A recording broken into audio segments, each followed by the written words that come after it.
Të nderuar teleshikues televizionit Klan, mirëmbrëma. Ju flas nga si çdo të njëjtë nga studio emisionit Opinion në këtë debat, në këtë emision të drejtë për drejtë i cili ka lidhje me zhvillimet e 48 orëve të fundit, zhvillimet të cilat kanë sjellë në Doreheqjen e kryeministrit Kosovës Ramush Haradinaj dhe në nisjen e tij vullnetarisht për në Hagë, ku ishte ngritur një padi nga gjykata penale e Hagës për krimet e luftës në ish-Jugosllavi. Pra gjitha këto zhvillime të 48 orëve, zhvillime të cilat ishin komentuar ose dukej sikur priteshin, por që kanë rënë befas në këtë javë të parë të marsit, do të jenë temë e kësaj bisede, temë në të cilën janë përfshirë personat njohur politik, gjithashtu edhe editorialist të shtypit të përditshëm të Shqipërisë dhe të Kosovës. Pra për në këtë studio, për diskutuar mbi çështjen Haradinaj si dhe me të ardhmen e Kosovës, ose impaktin që do të ketë në politikën e Kosovës, janë dëftuar zoti Luan Hajdaraga, zëvendësministri i jashtëm, ish-ministër i mbrojtjes gjatë kohës së luftës Kosovës në vitin 1999, Besnik Mustafaj, deputet, shefi marrëdhënieve me jashtë i Partisë Demokratike dhe ish ambasador në Paris, zoti Artur Zheji, editorialist, zoti Baton Haxhiu, editorialist nga Prishtina, si dhe në linjë të drejtë për drejtë, është duke na ndjekur një komentator i njohur i shtypit Kosovës, Shkëlzen Maliqi. Mirëmbrëma zoti Maliqi. Mirëmbrëma. Pra të nderuar teleshikues, problemi ose thellimi i asaj që mund quhet krizë, megjithëse tashmë duket se ka marrë një rrugë pozitive dhe është zgjidhur. Fillimi i krizës së Kosovës, pra i krizës Prishtinës, ka nisur ditën e hënë kur administrata unikut ka pasur mbi tavolinën e saj, duket se materiali ka mbritur më parë, por në fillim në mëngjesin e të hënës, administrata unikut ka pasur mbi tavolinën e saj padin e ngritur nga Karla Del Ponte në adresë të kryeministrit Kosovës Ramush Haradinaj, një nga komandantët e njohur të ÇK-s në rrafshin e Dukagjinit në vitet e luftës Kosovës 1998-1999. Ramush Haradinaj është vënë ndjeni nga përfaqësuesi Amerikan Lori Rossin, në mos gaboj zoti Haxhiu, i cili e ka njoftuar pra për ekzistencën e kësaj padie, dhe menjëherë kryeministri i Kosovës, i cili priste ose të paktën mendonte që një diçka e tillë mund të ndodhte, ka marrë vendimin për të dhënë dorëheqjen, pra për ta shmangur akuzën e tij personale nga përgjegjësia që mund të merrte në këtë rast qeveria e Kosovës dhe për t'u vënë vullnetarisht në dispozicion të gjykatës Hagës. Le të ndjekim dinamikën e ngjarjeve në një material përgatitur nga stafi i emisionit Opinion dhe rikthehemi në studio për këtë bisedë.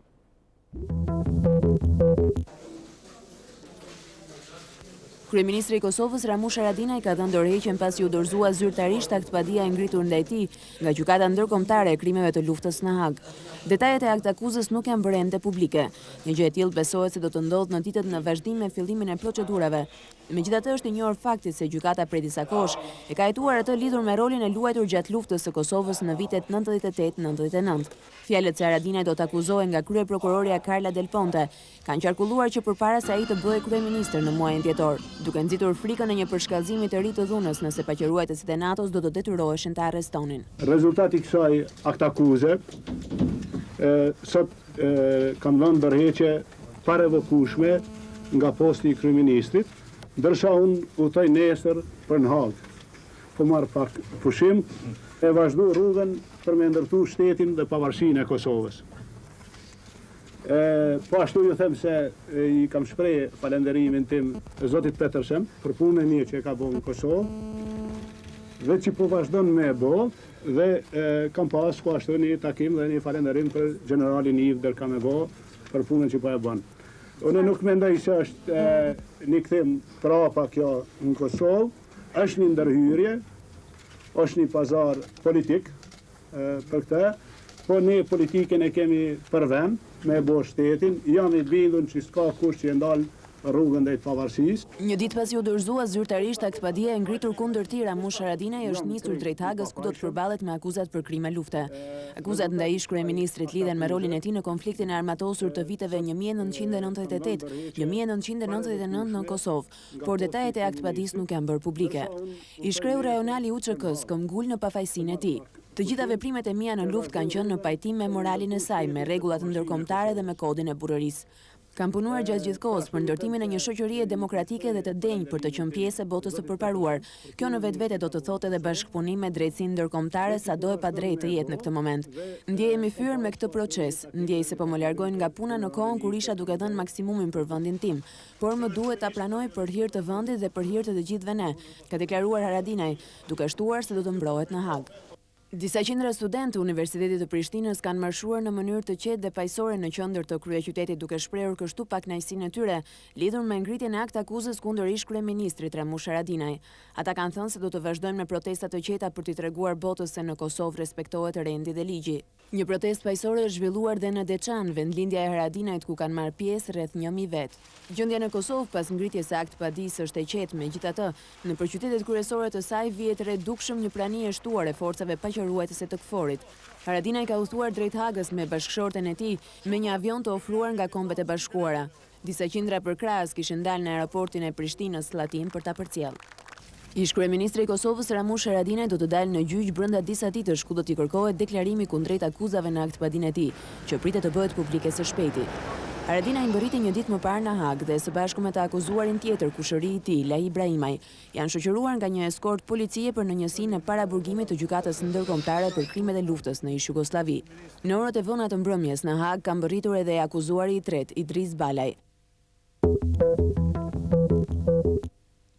Pra duket se kanë qenë këto ngjarje dinamike të 40 orëve të fundit që nga momenti që akt akuza u vendos mbi tryezën e Unikut dhe deri në momentin e fundit kur Ramush Haradinaj, kryeministri enden detyri i Kosovës për arsye se nuk është zëvendësuar, mbriti në qelitë e paraburgimit në Hagë. Zoti Haxhiu, ishte e pritshëm apo jo arrestimi i Haradinajt? Në të vërtetë kishte komente mbi këtë, pati disa fjalë që u ngritën që në momentin që Haradinaj pranoi postin e kryeministrit të Kosovës, dukej se kishte probleme në këtë rast. Karla Del Ponte i kishte intervistuar disa herë, por mendoj që fakti që ishte kryeministri i Kosovës, fakti që ai kishte filluar të reflektonte në mënyrë mjaft pozitive në raportet me serbët dhe kishte një dinamizëm në drejtimin e qeverisë së Kosovës, mund ta frenonte këtë akt akuzë. Cili është opinioni juaj?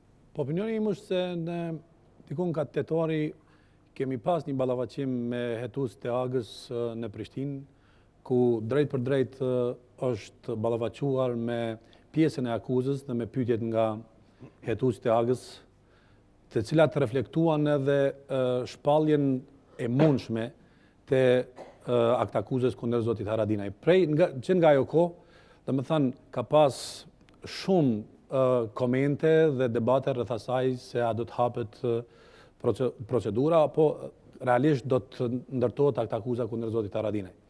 Ideja ka qenë që në Kosovë spaku, që nëse zoti Haradinaj emërohet si kryeministër, atëherë do të ketë mundësi të eskivimit, apo do të ketë mundësi që Karla Del Ponte të largohet nga kjo akt akuzë, pikërisht për shkak të pozicionit dhe pikërisht se pozicioni si kryeministër do të mund të reflektonte shumë keq në Kosovë dhe do të nxjiste trazira.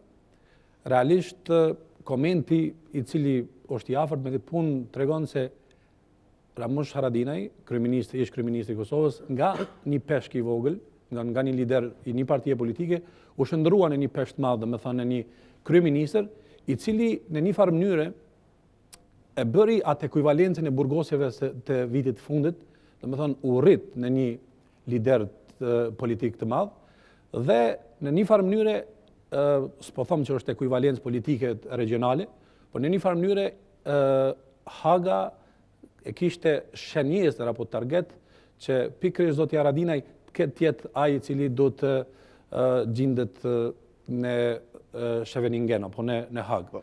Konsideroj që për këtë më së miri për këtë punë ka ditë zoti Haradinaj, për arsye se ajo është ballavaçuar me pyetjet në gjatë muajit nëntor.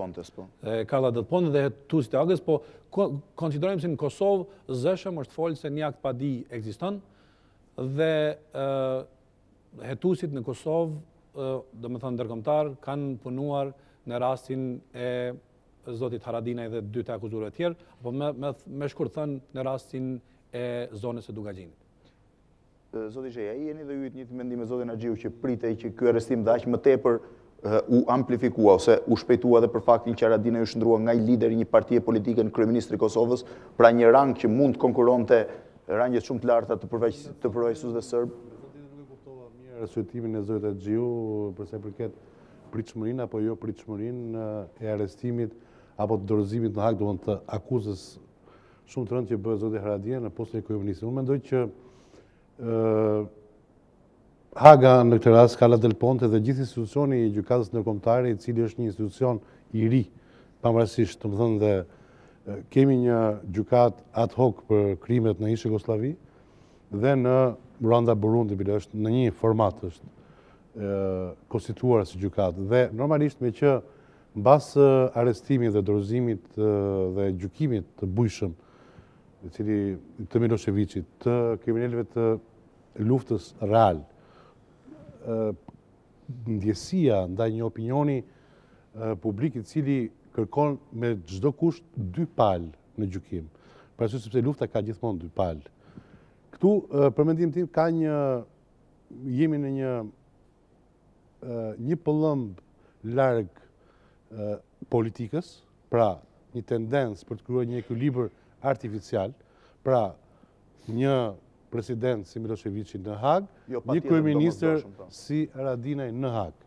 Pra, në lloj kuptimi, unë mendoj që jemi një pëllëmb larg të bërit politik me prokurorin, me faktet, me interpretimin e ngjarjeve të luftës, dhe një pëllëmb larg që është misteri i të vërtetës apo jo të aktakuzave që bëhen. Sepse normalisht unë shfletova goxha materiale përpara se të vjen emisionin tuaj dhe bëhet fjalë për rreth 17 aktakuza. Bëhet fjalë për një numër shumë të madh viktimash, të cilat mendohet se janë shkaktuar nga është një shqyrtim e 108 rasteve në Mosgaboj që përmbledhet 17. Roli si udhëheqës ushtarak i zotit Haradinaj. Mirë po, normalisht të gjithë e dinë që zoti Haradinaj është sot kryeministri i Kosovës, si sa dhe juve në detyrë, por dje ka qenë komandant luftarak në detyrë. Prandaj është shumë kollaj që këto pëllëmbët që thash në fillim të afrohen apo të njësohen apo të ngatrohen se loja me 3 karta për të, si thosh, atë për çka njeriu shkon në luftë, pra për të luftuar armikun, pra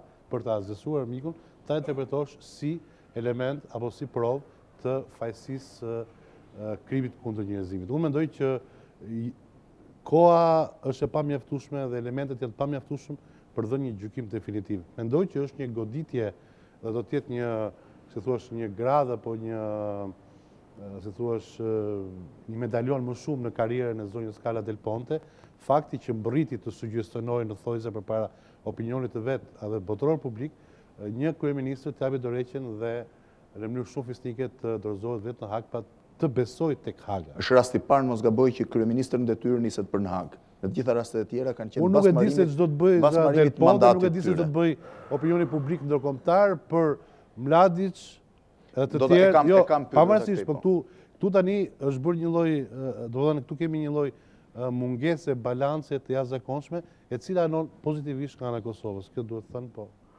A mendoni realisht, zoti Mustafaj, që balanca anon pozitivisht nga ana e Kosovës për faktin që disa nga liderët kosovar, duke përfshirë edhe Fatmir Limajin, nën kryetarin e Partisë Demokratike të Kosovës, janë dërguar në Hagë thjesht për të balancuar arrestimet serbe? Unë bëj pjesë tek ata njerëz që nuk e paragjykoj drejtësinë.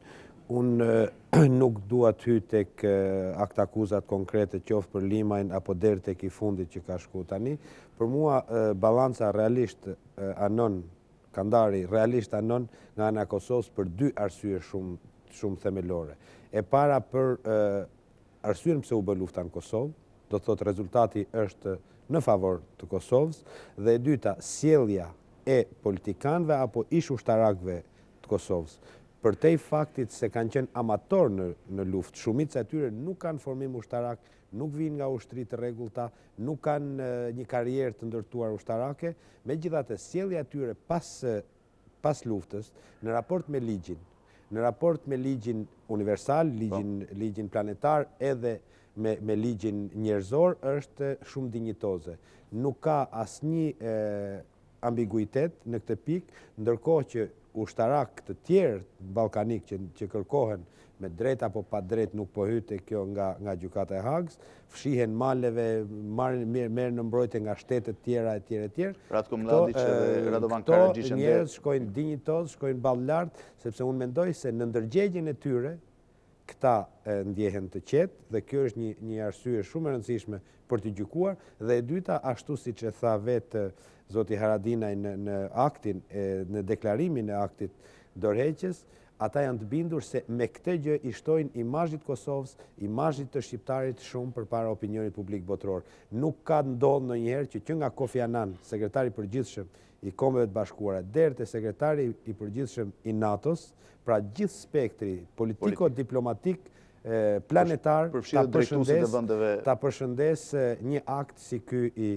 në qoftë se do ishte fjala për një kriminal të vërtet, nuk do ishin kaq entuziastë gjithë këta njerëz. Që një detyrim normal. Zoti Hajdaraga, ka pasur djeni shteti shqiptar për këtë akuzën e Karla Del Pontes dhe për arrestimin e mundshëm të Haradinajt?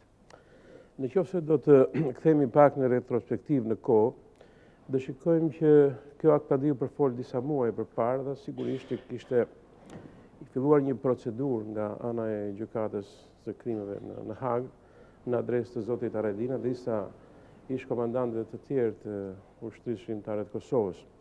Por si duket, meqense gjykata e Hagës ka disa procedura të cilat respektohen në kohë, erdhi momenti që nga disa muaj më parë kjo u finalizua me dorëzimin e akt padis në Prishtinë edhe vetë zotit Haradinaj. Këtu do të thosha që fillon një moment tjetër, fillon momenti i gjykimit politik, ndoshta edhe më pastaj, edhe i gjykimit i në termat juridik. Ne po flasim për atë politikën që është më e rëndësishme. Do të themi që qëndrimi i zotit Haradinaj, ish kryeministrit Kosovës dhe i faktorëve politik brenda dhe jashtë Kosovës dhe faktorit ndërkombëtar ndaj gjestit shembullor të zotit Haradinaj, i cili menjëherë me të marrë akt padin, vullnetarisht kërkoi dorëzimin e tij në Hagë dhe adresimi që bëri për rastin në fjalë ishte me të vërtet për të përshëndetur dhe të gjithë faktorët politike përshëndetën këtë gest të tij, gjë që tregoi që zoti Haradinaj është shumë i përgjegjshëm ndaj fateve të Kosovës, ndaj evolimeve brenda Kosovës dhe të ardhmes së saj. Dhe ai kërkoi me gestin e tij që të trajtohet si një qytetar i cili është mjaft i përgjegjshëm për fatet e vendit të tij dhe prezenca e tij tashmë në Hagë do të demonstrojë më së miri që ai i ka të gjitha kapacitetet e nevojshme për të mbrojtur ashtu siç e meriton një figurë me të vërtet shembullore Kosovës. A ka pasur kontakte ose shkëmbime informacionesh ose opinionesh midis zotit Haradinaj si kryeministër dhe shtetit shqiptar për ta bindur atë që të mos reagonte negativisht në një rast tillë?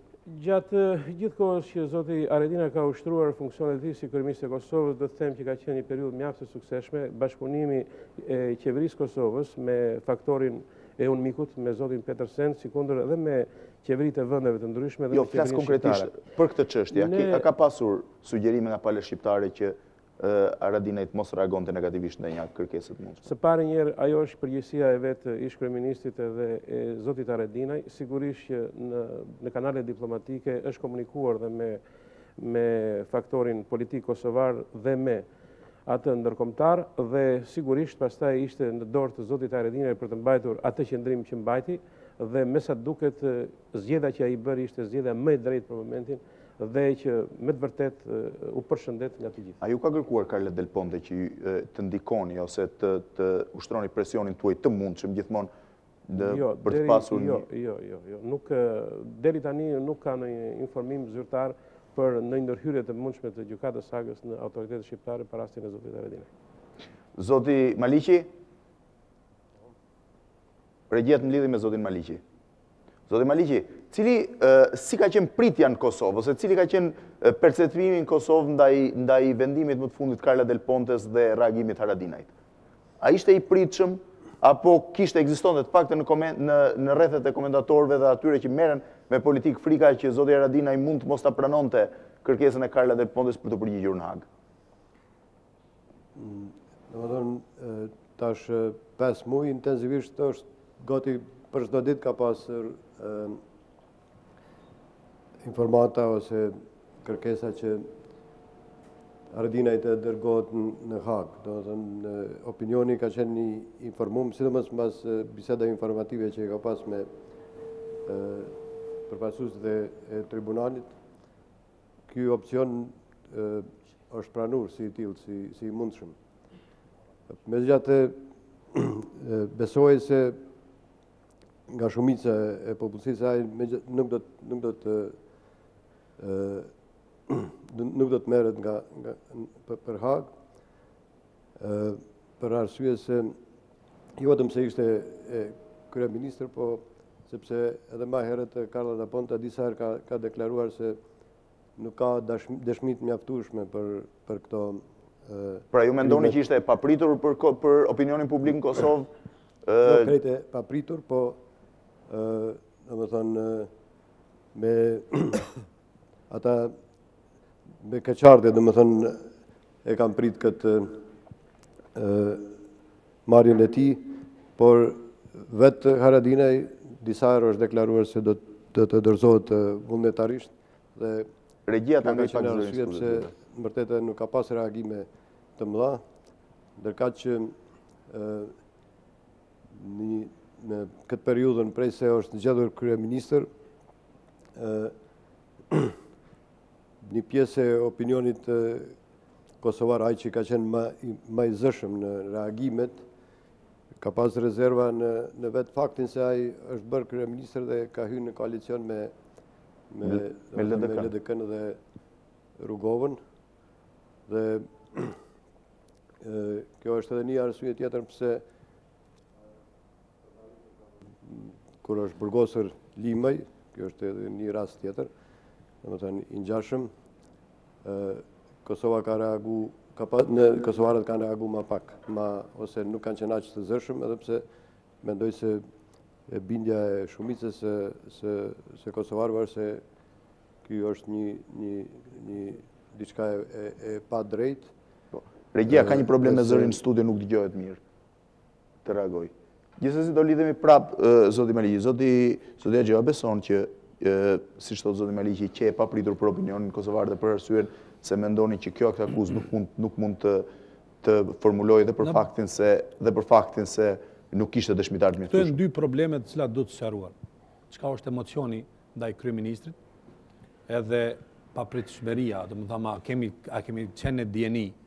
Na nuk kemi qenë brenda aktakuzës dhe brenda Hagës që ta dimë se a është aktakuza, a do të dorëzohet vërtet në Prishtinë, por me vetë faktin se 5 muaj me radhë janë bërë pyetje të panumërta për zotin Haradinaj dhe të themi kështu sugjerime nga politikanët se mos të pranoj postin e kryeministrit ose diplomatët që mos pranoj postin e kryeministrit për arsye se ka mundësi që të ngritet aktakuza, domethënë ka qenë një terren i përgatitur se një gjë e tillë mund ndodh. Mirë po lidhem te rasti i emocionit i cili ka lind me rastin e shpalljes së aktakuzës. Emocioni nuk mund të përkthehet politikisht dhe nuk ka të bëjë me Hagën dhe me aktakuzën. Emocioni është produkt i një pune të mirë e zotit Haradinaj dhe njëkohësisht emocioni është produkt për arsye se kosovarëve nuk i është marrë në Hagë zoti Haradinaj si kryetari i një partie politike, po është marrë si kryeministër i Kosovës. Këto dy rangime mund të komentohen ndryshe. Prandaj konsideroj se ajo që do të sqarohet këtu, domethënë se opinioni publik në Kosovë ka qenë i atakuar nga lajme të agjësive të ndryshme, nga komente dhe nga sugjerime, po them, që kjo gjë mund ndodh. Është një moment krucial, të cilën në mënyrë brillante e ka sqaruar Mustafa Nano ditën e djeshme në komentin e tij. Gjesti patriotik i zotit Haradinaj. Gjesti patriotik i zotit Haradinaj do të ishte shumë më i efektshëm po ai në muajin tetor po të mos pranonte postin e kryeministrit, apo gjesti shumë më burror është ky i cili domethënë ky i cili në mënyrë burrore e pranoi dorëheqjen ose e dha dorëheqjen dhe u drejtua opinionit publik kosovar se vullnetarisht do të shkojnë në Hagë. Mendoj që duhet prekur 4 elemente pse ky rast burror është shumë i rëndësishëm për jo vetëm për Haradinajn. E para, Haradinaj ka bërë një sakrificë individuale për hir të Kosovës. E dyta, ka treguar se institucionet e Kosovës e kanë arritur një stabilitet dhe janë funksionale. E treta, ka qenë një mesazh i jashtëzakonshëm bashkisë ndërkombëtare se ne e bashkëpunojmë me drejtsinë ndërkombëtare dhe njëkohësisht një atak sistemit në Serbi, të cilet më shefin në përskuta kriminalet e luftës, dhe se fundi është gjithashtu përmbushja e standardeve të cilat Bashkia Ndërkombëtare i ka obliguar kosovarët. Një prej standardeve ka qenë edhe bashkëpunimi me kriminalet. Këtu kushte janë, dhe me thënë,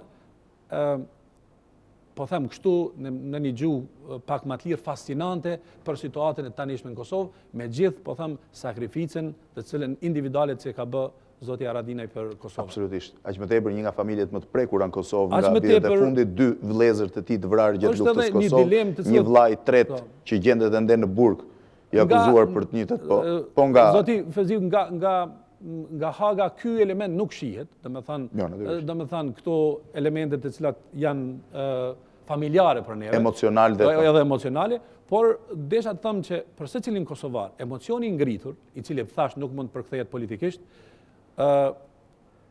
është pikërisht për shkak se Zoti Daud Haradinaj është në vllai i Zotit Ramush është në burg, 2 vllazët e tij janë po ashtu të vrarë gjatë luftës, dhe njëri është i plagosur dhe është në karrike, i cili nuk është, domethënë, është një sakrificë që kjo familje i ka dhënë lirisë e Kosovës. Prandaj, domethënë, të gjitha këto elemente kanë kriju një emocion dhe normalisht edhe një gjendje e cila ka reflektu një, po themi kështu, një simpati për gjestin e Haradinajt, i cili ka qenë, po them, për lakmi. Po, Zhvillimet. Unë mendoj që anën e emocionale të situatës zoti Baton e shprehu dhe artikuloi shumë komplekse, por mendoj që detyra jonë ndoshta si analist apo si editorialist është që të hedhim pak dritë mbi atë çka mbi atë kombinacion që prodhoi këtë fakt, them unë, nëse do të arrim dot. Për shembull, jam dakord që dhe kjo është tashmë e njohur që reagimi ndërkombëtar mbi dorëzimin individual të zotit Haradinaj nga kryeministri në dispozicion të Hagës, nuk do të them. Më pak se 24 orë. Pikërisht, kjo është shumë evidente, bile New York Times i thotë që akuza kundër Haradinaj rast për shqiptarët e Kosovës të dëshmojnë se meritojnë pavarësinë. Kjo është gjë shumë e madhe. Pra, do të them që duke larguar emocionit, ai ka shkuar në Hagë si politikan. Kjo është shumë e rëndësishme. Domethënë, nëse zoti Mustafaj tha që në një lloj kuptimi komandantët e UÇK-s apo luftarët e UÇK-s ishin diletantë si luftëtar, po ishin patriotë dhe normalisht shumë herë historia ka treguar që këta diletantë në thojza kur janë gati të sakrifikojnë jetën bëhen luftëtarë më të mirë dhe më virtuoz se këta të shkolluarit, të cilët kanë frikë nga vdekja, kurse këta njerëz dëshmojnë që nuk kanë frikë nga vdekja. Këtu në luftë këtu luhet fitoria apo humbja. Nga ana tjetër, urdhro? I shkolluar mund të jesh, po je si ushtarak, edhe ti nuk je ushtarak. Jo, i shkolluar as ushtarak, kisha fjalën për shkollimin për katës. Gjithmonë flasim për shkollimin për katës. Dhe në këtë rast mendoj që në mënyrë fare profesionale, pra në mënyrë si profesionist, Ramush Haradinaj shkon drejt Hagës. Pse? Sepse ai nuk mund të ushtronte dhe shkurtëdonte detyrat e kryeministrit me një akt akuzë ndërkombëtare dhe me atë fuqi që ka akt akuza e Hagës. Domethënë mund të bllokojë në çdo aeroport, mund të arrestojë kudo dhe gjithë aktiviteti i tij politik dhe diplomatik do të ishte bllokuar. Praktikisht ajo është një në momentin kur akuzohesh në këto dimensione dhe shprehet Haga për këtë gjë, sido që të veprosh, kjo është rruga më racionale dhe rruga më logjike dhe rruga më politike. Dhe normalisht këtë lloj sakrifici individuale, këtu pajtohem përsëri me Batonin, nuk më duket tepër retorik elementi i burrisë që këtu ka mençuri. Këtu ka mençuri, sepse ai burrin e ka treguar aty ku luftoi dhe ku mund të vdisë çdo moment, no? Këtu është ka një mençuri shumë të madhe. Nga ana tjetër, është një analist shumë i shuar i Europës Juglidore, quhet Martin Schlesinger. Ai ngre 2 dilema shumë të mëdha.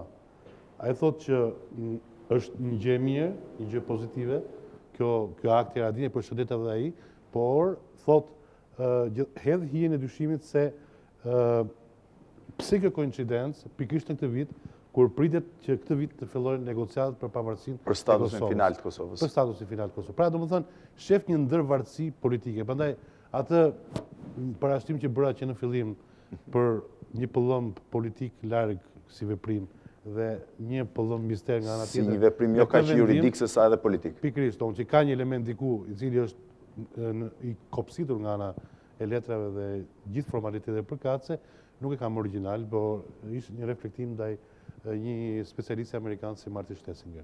Gjithsesi, megjithëse në kronikën e parë ju ndoqët është një kronikë e përgatitur që sot paraditet faktin që nuk është bërë ende publike aktakuza, në të vërtetë në orët e mbasdites aktakuza ndaj Ramush Haradinajt është bërë publike në gjuhën angleze, madje në gjuhën shqipe në sajtin e internetit dhe në redaksin e gazetës Korriere janë duke përgatitur botimin e saj për ditën e nesërme dhe kryeredaktori i gazetës Alfred Peza besoj që do të na informojë në vija të përgjithshme se cilat janë pikat bazë për cilat akuzohet Ramush Haradinaj. Zoti Peza, cilat janë pikat për cilat gjykata e Hagës ka paditur Ramush Haradinajin? Ku është mbështetur? Për sa bëhet fjalë për përgjegjësi direkte, pra për përfshirje e tij personale në krimet luftës apo për përgjegjësi për hir të komandimit, pra për faktin që njësit që ai ka komanduar ose në terrenin që ai ka komanduar ka pasur krime.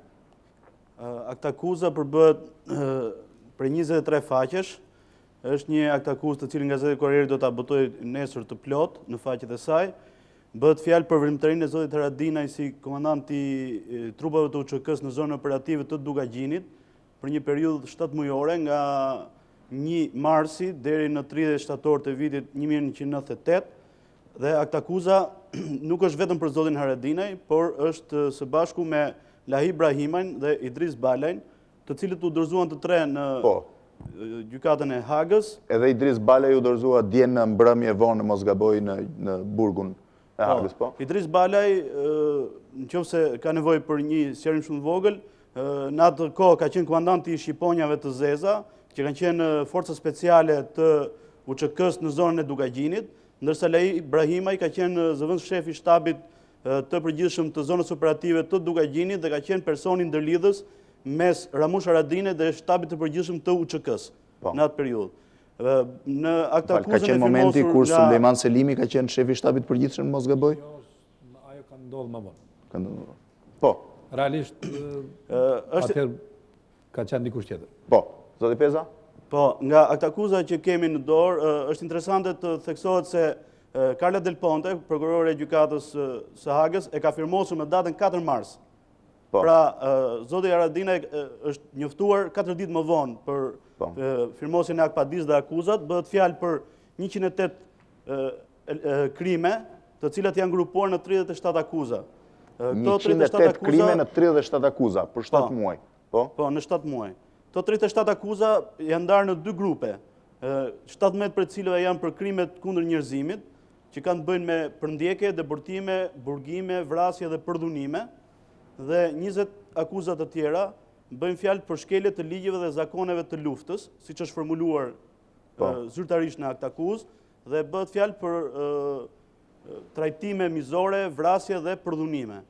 Në aktakuzë janë dhënë detaje për të gjitha këto elementë, të gjithë këtyre krimeve dhe të gjithë të 37 akuzave, deri dhe dëshmi për mënyrën e ekzekutimeve, të vrasjeve, por në mënyrë precize, të cilës me sa duket do t'i lihen gjyqit. A akuzohet për vrasje direkte zoti Haradinaj?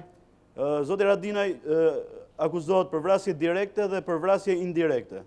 Dhe vrasje indirekte ka të bëjë me faktin që duke qenë komandant i trupave të UÇK-s për zonën operative të Dugagjinit, në një rast thuhet që ka pas dieni për disa vrasje që do të ndodhin, por nuk ka ndërhyrë për t'i parandaluar ato me fuqinë që kishte komanduese. Zoti Peza, bëhet fjalë për vrasje ose për krime, nëse po i quajmë, kundër shqiptarëve, kundër serbëve apo kundër kombësive të tjera në Kosovë? Bëhet fjalë për vrasje dhe për krime të tjera kundër civilëve serb, kundër romëve dhe kundër shqiptarëve, të cilët sipas aktakuzës nuk kanë pranuar bashkëpunimin ose kur janë parë si bashkëpunëtor të serbëve në atë periudhë. Qëndronin lidhje. Besoni që kjo është shumë aktakuzë mjaft e rëndë, zoti Haxhiu, apo në këto raste gjithmonë ka një fryrje që... Po, varësisht se kush janë dëshmitar, mendoj që aktakuza e zotit Haradinaj është ndërtuar mbi dëshmi të cilët forcat serbe në atë kohë kanë qenë të koncentruara kryesisht rreth Deçanit dhe rreth zonës së Dugaxhinit, për arsye se zona e Dugaxhinit ka qenë më e ashpërta dhe më organizuara.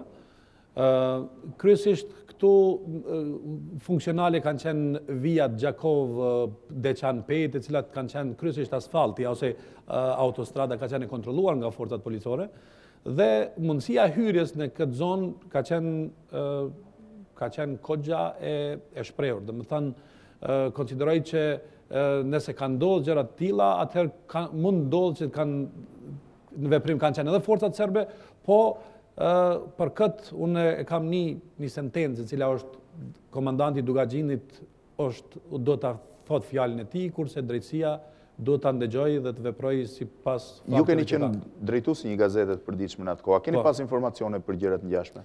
Po kemi pas informacione, një informacion ka qenë i ardhur nga një grup, domethënë diplomatësh të cilët e kanë vizituar atë zonë.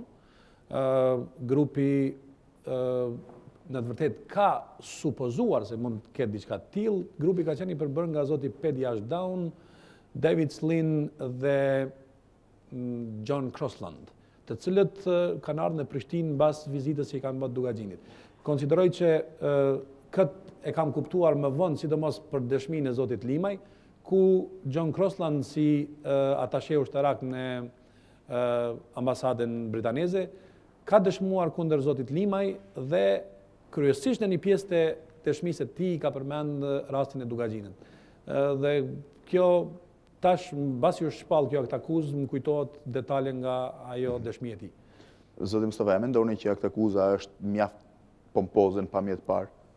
Unë nuk jam as gjykatës as prokuror dhe nuk kam asnjë lloj kapaciteti të bëj ekspertizën e kësaj që do të botohet nesër në gazetën Korrieri. Për mua ka rëndësi të konstatoj se Haradinaj dhe ajo çka përfaqësonte Haradinaj e fitoi luftën, po e fiton edhe paqen. Ai qëndrojnë gjithmonë të thënë si fitimtarët nuk gjykohen? Jo, nuk jam tek ajo ide.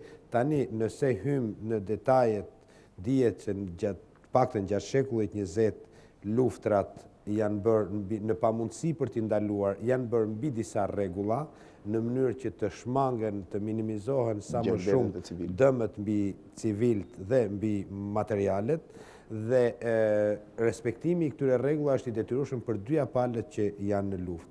Në këtë pikë përsëri unë nuk jam gjendje të kërkoj vërtetësinë e akuzave, por për mua ka rëndësi që Haradinaj po e fiton edhe paqen, qoftë si politikan, qoftë edhe si individ.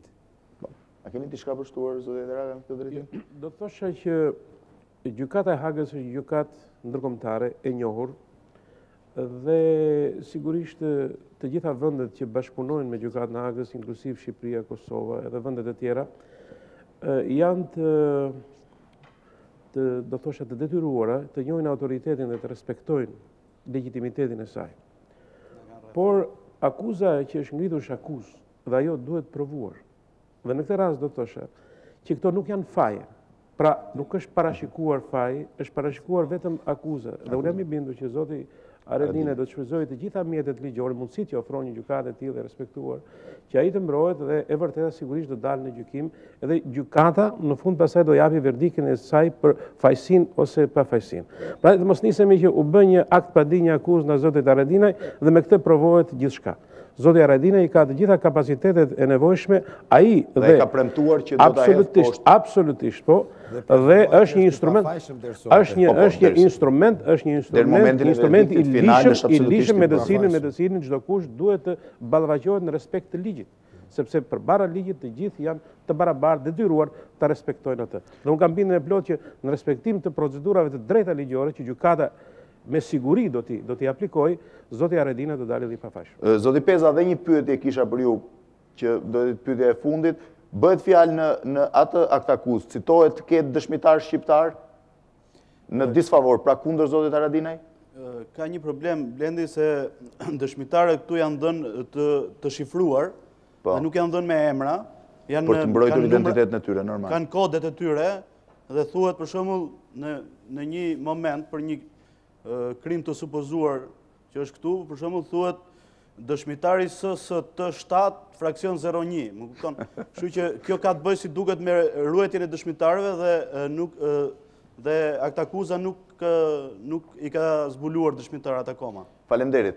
Vetëm diçka, problemi kryesor. Rregjet në lidhje zoti Maliqi. Problemi kryesor në këtë fazë nuk është supozimi fajësisë, po imazhi që do të krijohet mbasi të lexohet kjo aktakuzë për ish-kryeministrin e Kosovës. Që do të jetë? Që do jetë se nëse secili që e lexon këtë aktakuzë, domethënë do të, po them kështu, do të ndihet keq se një kryeministër apo kryeministri jon do të ketë mund të bërë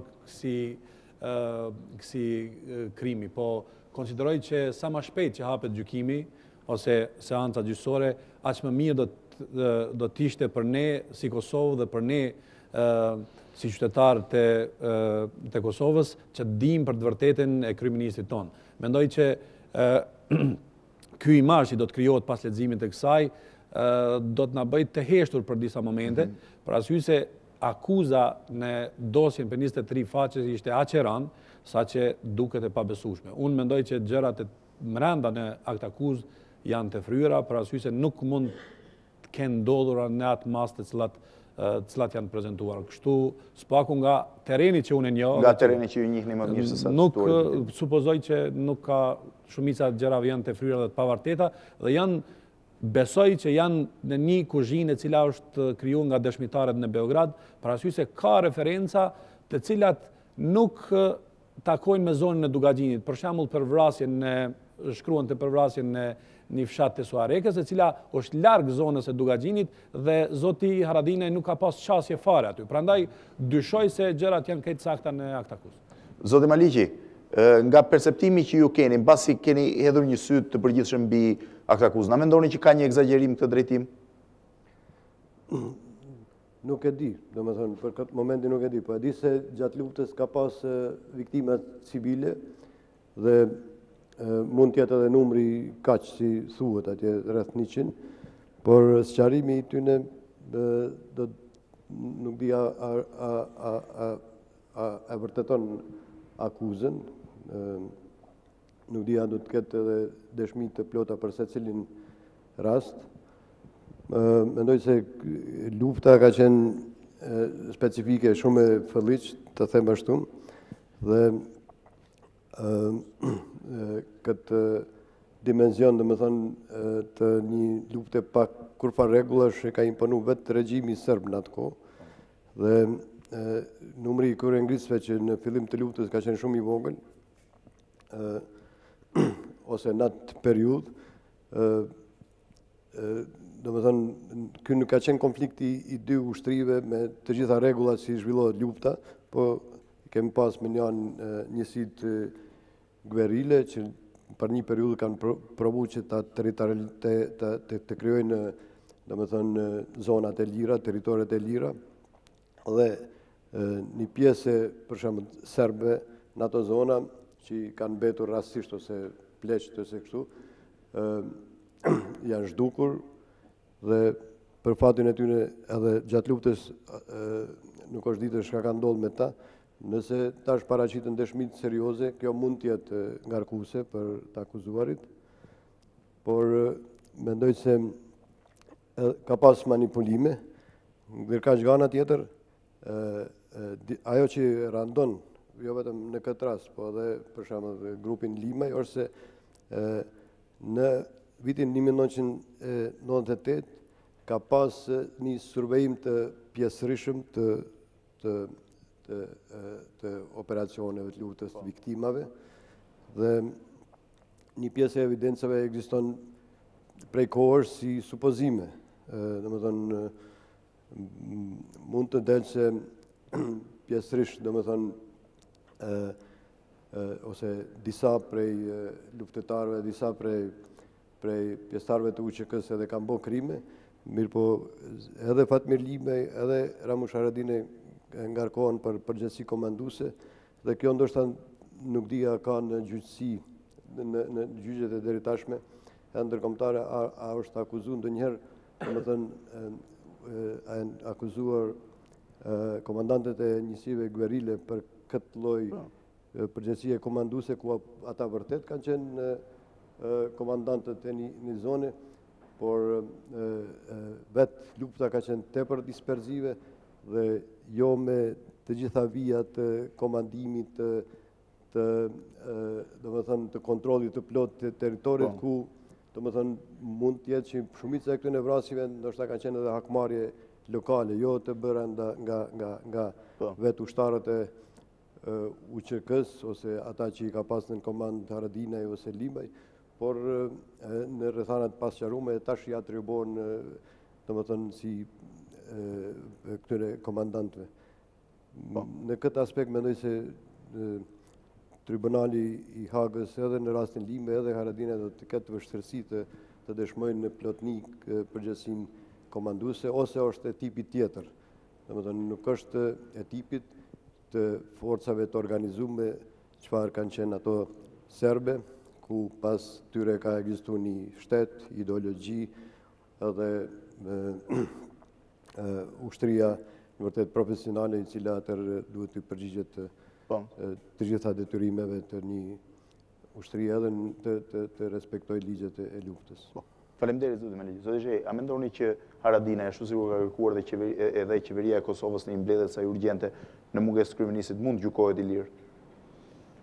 Sigurisht që dëshira jonë dhe vullneti jonë bile ka dhe një precedent në Hagë, mos gaboj për një zonja Plavčić. Dhe Rahim Ademin ka precedent. Dhe Biljana Plavčić. Biljana Plavčić, e cila është gjykuar e lirë, do të thënë në momentin kur ka pranuar vetëm akt akuzën. Normalisht para burgimi në proces gjyqësor, unë nuk jam jurist, por mendoj që dy gjëra të vogla në këtë rast dihen. Janë dy arsye kryesore që para burgoset. E para nëse ti ke mundësi të dëmtosh provat, pra të ndërhysh interferosh këtë sistem prove, e dyta nëse ti ratisësh. Pra, domethënë i trembur nga përfundimi apo nga gjykimi final, ti mund të largohesh. Tash unë mendoj që këtu është elementi i burrisë reale. Në një moment sektuar kur një kryeministër jep dorëheqjen, kuptohet, ai kishte mundësi jo si kryeministër, por si Ramush Haradinaj, pra si individ, të shpëtonte vetveten, të ndryshonte identitetin e tij, të largohej, të mos gjindej siç nuk gjendet Mladić edhe këta kriminalët e tjerë serbe. Radovan Karadžići, që nuk ka si krahasim me zotin Ramush, e them këtë dhe insistoj, do të kishte gjitha mundësit për një shpëtim apo për një largim individual, se në fundit gjykata është gjykatë, pavarësisht në Hagë, pavarësisht në Scheveningen, pavarësisht një vend shumë i bukur, është një plazh i mrekullueshëm, por burgu është burg, ku do të jetë vendosur. Dhe normalisht mendoj që do ishte në dignitetin e gjykatës Hagës dhe duke patur parasysh këtë lloj autonomie dhe pa një lloj presioni, them unë, të planit policor apo të planit politik të dukshëm, të paktën të lexueshëm, nga sa neve kemi konsultuar, por kuptohet në një presion global që normalisht zoti Haradinaj duhej patjetër ta bënte këtë zgjidhje, mendoj që duhet i respektohet ky dinjitet dhe kjo liri, si thosh, për të gjykuar në mënyrë normale. Artur, vetëm një ndërhyrje, nuk varet krejt nga zoti Haradinaj, këtu duhet një garancë, e garanca kryesore duhet të ta bëjnë KFOR-i dhe kryesisht edhe zyra e NATO-s në Bruksel, dhe zoti Petersen, i cili me gjaz do largohet në qershor. Këta dy njerëz ose këta dy personalitete janë kryesorët që me letrën e tyre garantojnë mbrojtjen e lirisë të zotit Haradinaj. Përndryshe asnjë institucion i Kosovës mund ta shprehë dëshirën, mund dërgoj letra. Qendrimi i zotit Haradinaj mund të çojë këtë drejtim. Ne po flisim ke gjykata e Hagës. Gjykata e Hagës. Nëse zoti Petersen bëhet garant, do thotë që nëse arratisë zoti Haradinaj e marrin peng zotin Petersen. Do thënë, ai garanci më të madhe se sa një ish-kryeministër ose një kryeministër të japi dorëheqjen, marrë dhe bashkëshortët me vete, dhe mbledh fare civile, të marrë një aeroplan, nisi për në Hagë dhe thotë ja ku jam, tani vjen keq, do të thënë, kjo është garancia më e madhe sepse po kthehemi te rasti Limaj. Te rasti Limaj i cili nuk jam i shkolluar përgatësisht për jurisprudencë dhe normalisht nuk mund të them se, por ka dy elementë kryesorë janë ato që bëjnë të detyrueshëm burgimin ose para burgimin e një të dyshuar i për, se normalisht çdo i paditur është çdo i akuzuar është i prezumuar i pafajshëm, siç është i prezumuar i fajshëm. Normalisht mendoj që zoti Haradinaj po të ishte për tikur dhe këtë po mundosha të argumentoj, por të larguar i kishte gjitha mjetet dhe kishte mundësi tjera për ta bërë këtë gjë. Prandaj që do të ishte, them unë, dhe hollandezët janë gentleman përgjithësi, ndoshta do ta kenë këtë nocion, mund të jetë në një hotel afër gjykatës me disa roje po jo krejtësisht izoluar. Po jo, do të ishte shumë e shëmtuar, domethënë që të trajtohej si një burgosur ordinare. Po të them te rasti Limaj, është kërkuar një garancë nga zoti Steiner, kryeadministratori i atërshëm, ka refuzuar dhe Limaj sot qëndron atje. Kjo është problemi. Le të kemi material shkurtër filmik, kishit diçka? Një material shkurtër filmik lidhur me historikun e gjykatës Hagës, dhe do rikthehemi përsëri në një pyetje që ka të lidhje më shumë në nivelin politik se sa teknik. Le të ndjekim këtë material shkurtër i përgatitur nga stafi i emisionit. Gjykata e Hagës është i pari organizëm ndërkombëtar për krimet e luftës që prej gjyqit të Nurembergut dhe atit të Tokios të mbajtur në periudhën pas luftës së dytë botërore.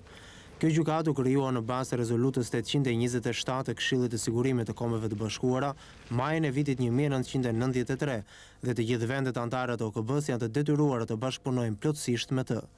Juridiksioni i saj shtrihet mbi të gjithë personat përgjegjës për krimet e luftës në territorin e ish-Jugosllavisë që prej vitit 1991. Çështjet që kjo gjykatë shqyrton janë të lidhura me dhunimin e Konventës së Gjenevës së vitit 1949, dhunimin e ligjeve të luftës, genocidin, krimet kundër njerëzimit. Gjykata nuk mund të marrë në shqyrtim çështjet e të pandehurve në mungesë apo të japë dënim me vdekje.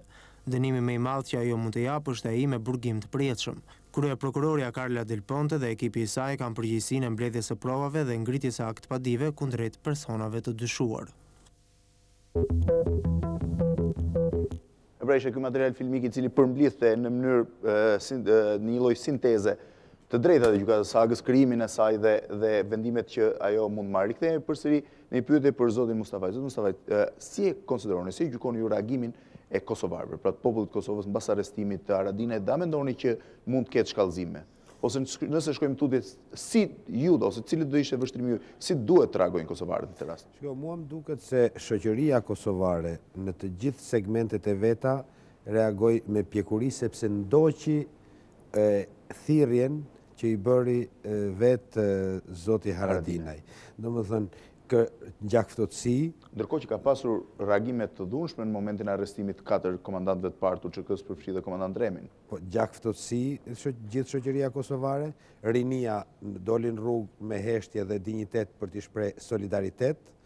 Institucionet politike që nga presidenti i Kosovës dhe partitë e tjera përfshi sidomos partinë Ardhmëria e Kosovës, që është partia e zotit Haradinaj, tregon përgjegjshmëri shumë të lartë, për koherencë me qëndrimet e UNMIK-ut dhe të NATO-s e të këtyre strukturave tjera ndërkombëtare që janë aty.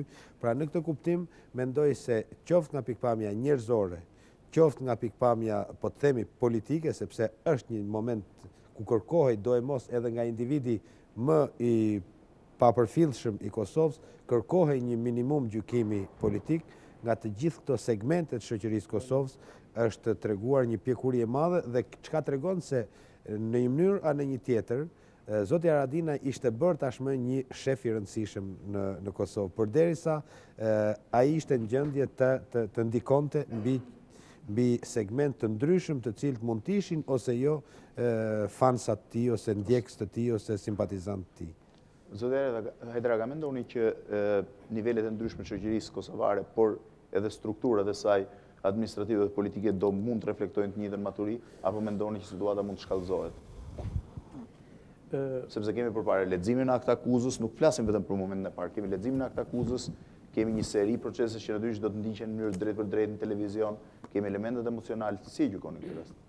Unë gjykoj dhe bashkohem edhe me mendimin e faktorëve politik brenda Kosovës dhe jashtë Kosovës që e gjithë Kosova tregoi një maturitet të lartë politik. Dhe kjo është me të vërtetë diçka tepër pozitive.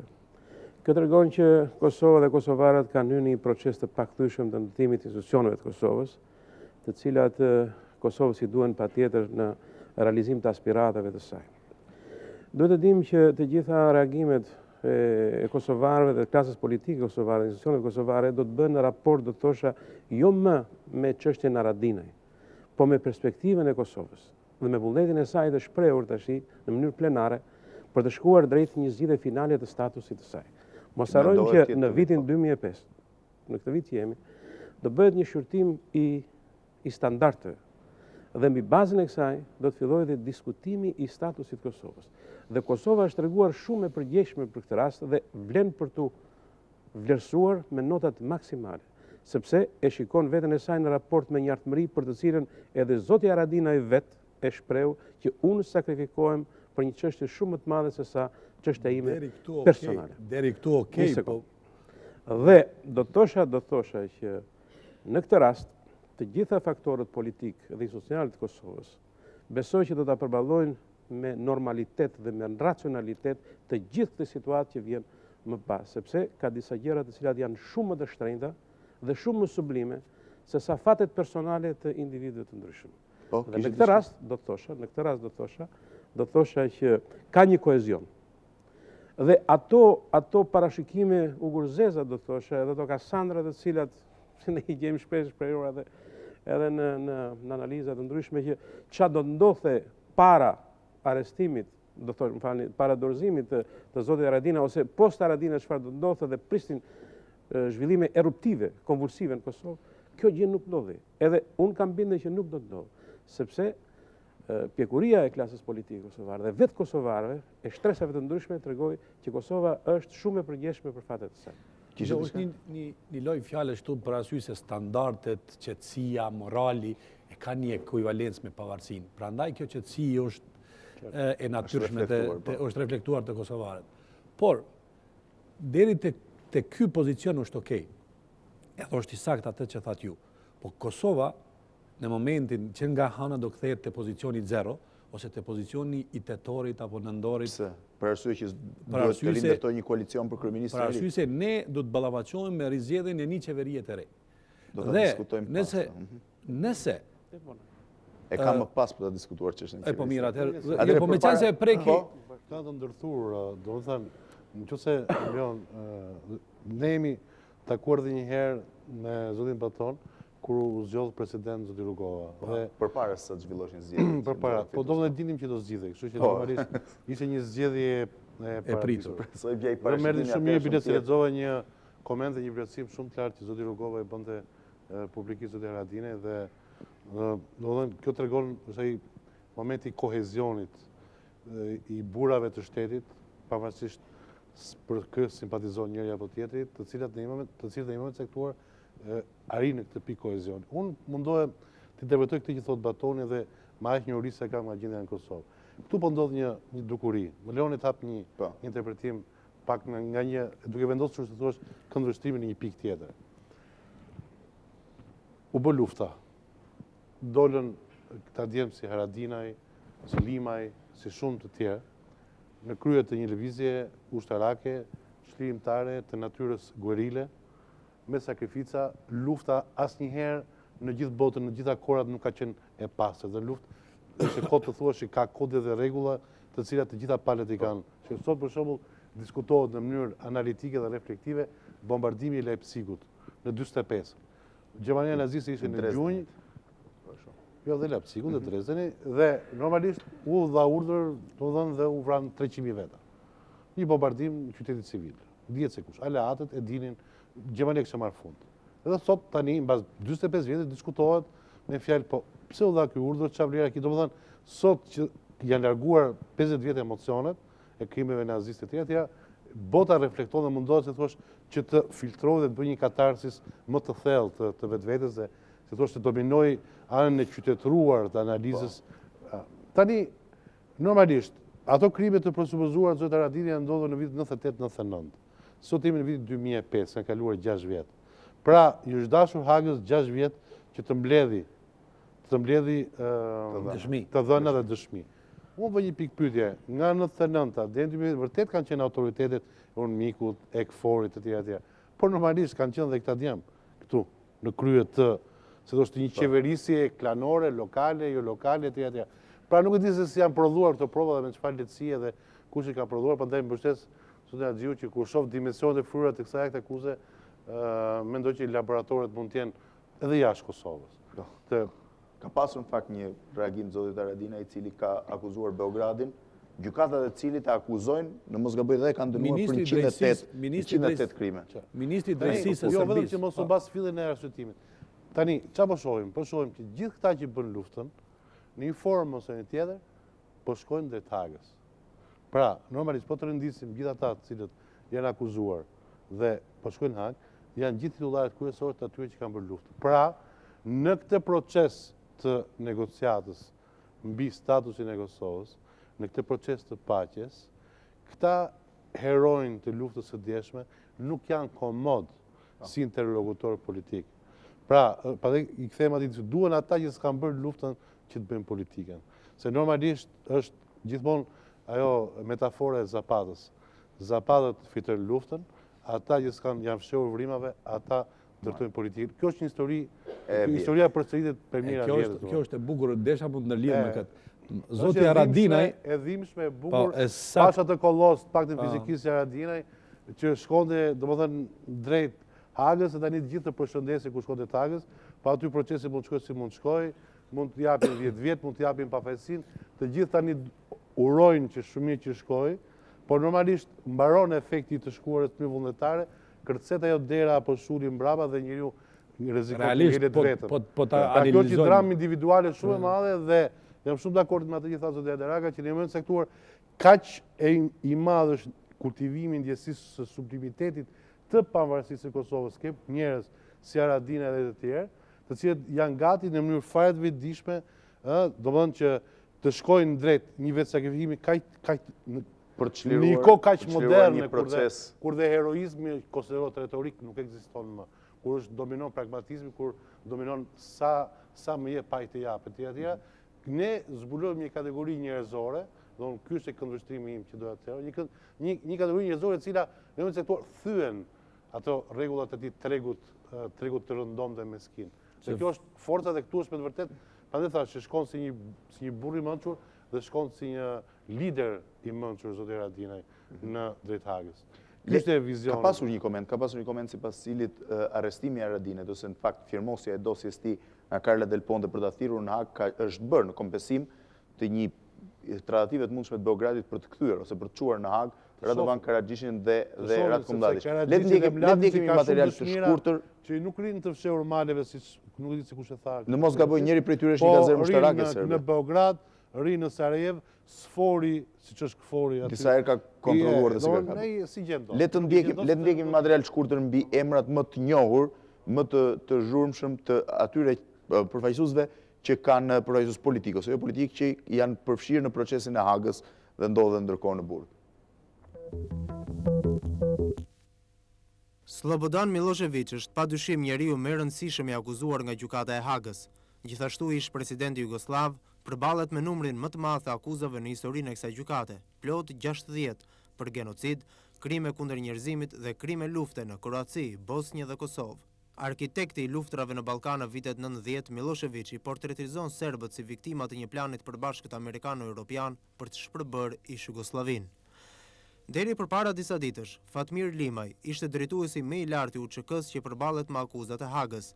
Limaj, ish lider rajonal i UÇK-s dhe përgjegjës për kampin e Llapushnikut, akuzohet për faktin se nuk ka parandaluar apo ndëshkuar krimet e kryera atje nga vartësit e tij, Haradin Bala dhe Isak Musliu. Ai akuzohet gjithashtu për planifikim, nxitje dhe urdhërim në kryerjen e krimeve, përfshirë këtu edhe vrasjen e rreth 11 të burgosurve serb. Generali i ushtrisë kroate i lindur në një fshat Kosovës, Rahim Ademi, u akuzua në vitin 2001 nga gjykata e Hagës për krime kundër njerëzimit dhe spastrim etnik kundrejt serbëve në Krajina, gjatë ashtu quajturit operacioni Medak Pocket. Ai u dorëzua në Hagë, por më vonë u dha liria me kusht që të përgatiste mbrojtjen e tij. Ademi pretendon se po sakrifikohet për shkak të origjinës së tij shqiptare. Ish-presidenti serb Milan Milutinović konsiderohet një tjetër peshk i madh i rënë në rrjetën e Hagës. Ai u dorëzua 2 vjet më parë, i akuzuar për krime lufte gjatë konfliktit të armatosur të vitit 1999 në Kosovë. Milutinović për vite me radhë kishte qenë aleati më i ngushtë i Slobodan Milošević. Dita e të dashuruarve e lidhi ngushtë Vojislav Šešelj me gjykatën e Hagës. Kreu emblematik i Partisë Radikale Serbe është akuzuar 14 shkurtin e vitit 2003 për krime kundër njerëzimit dhe shkeljet e ligjeve të luftës për pjesëmarrje në një iniciativë të përbashkët vrastare. Sipas akt padis, qëllimi i kësaj iniciative të Šešelj ishte zhvendosja e detyruar e popullsisë jo serbe nga gati 1/3 e territorit kroat, nga një pjesë e madhe e Bosnjë-Hercegovinës dhe pjesë të tjera të Vojvodinës, në mënyrë që këto zona të shndroheshin në një shtet të ri serb. Pra ishin këto figurat kryesore të paktën që ndodhen tashmë në gjykatën e Hagës, por është dënuar Biljana Plasic, ish shefja presidentja e Republikës Sërbska, e cila e ka pranuar, e ka njohur krejtësisht, e vetmja që e ka njohur krejtësisht pajsin, e ka pranuar akuzën dhe ka marrë një dënim megjithëse një moshë të shtyrë. Gjithashtu është dorëzuar, pra rreth 2 ditë më parë është dorëzuar në Hagë dhe Perishic, shefi i shtabit përgjithshëm të ushtrisë jugoslave, i akuzuar për krimet në Kosovë. Pra janë këto në Kroaci dhe në Bosnjë. Pra, janë këto emrat më të mëdhenj që duket se do të... Por përpara se sa ti kthehem edhe një herë pyetjes, le të kalojmë që i bëra pak më parë zogje, le të kalojmë edhe një herë në një spot të shkurtër publicitar 30 sekonda të kompanisë Vodafone dhe rikthehemi përsëri në pjesën e fundit të emisionit. Pra, jemi rikthyer përsëri në transmetim të drejtë për drejtë në këtë debat mbi akuzën ndaj zotit Haradinaj, kryeministri i Kosovës, si dhe dorëzimin e tij vullnetarisht në Hagë, në gjykatën e Hagës, për të përballur me akuzën e firmosur nga prokurorja Carla Del Ponte. Zoti Hajdaraga, a mund të jetë ose a mund supozohet që kërkesa për dërgimin e Haradinajt në Hagë ose për shkuarjen e Haradinajt në Hagë është bërë në kompensim të dorëzimit nga Beogradi, pasi pasoi një koncesion në Beogradit për dorëzuar 2 liderët serb të Bosnjës të akuzuar, Ratko Mladić dhe Radovan Karadžić? Unë mendoj që është shumë shpejt për bërë supozime të tilla dhe aq më tepër nuk jemi në gjendje për të dhënë argumenta, sepse çdo gjë duhet argumentuar në planin, do të thosha, edhe në planin politik, po edhe në planet të tjera.